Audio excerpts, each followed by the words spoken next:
So I'm Siobhan Hammond. I'm a second year education studies student. That's within the Institute of Education. So work-based learning is really important within a sort of subject like education, working with people hands-on and getting that experience.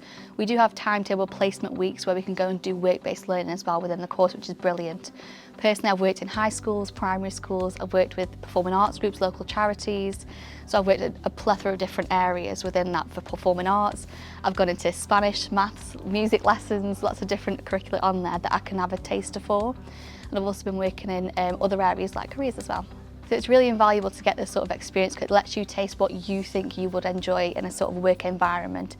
It's not just about what you'll be learning about and sort of the content you'll be learning on the course. It's also about getting to know what you want to do as a preference for your future career within the education institution. Within the Institute of Education, I've also offered a student placement job, which I have had for a year, which I'm working with Career Connect department within the university. I've had lots of opportunity to develop my own skills digitally, face-to-face with students, offering guidance and advice, which even though it's not necessarily an educational route naturally, it's more career advising route. I've also had this really invaluable experience of transferable skills, where I'm having this face-to-face interaction with students, tailoring my experience and information to what they need for their future career, which I think is invaluable in a situation where I might be in a school, where I can then tailor sort of what they need, what they have, what they want to be in the future. And I can tailor all this information I'm gaining now into that sort of environment later on.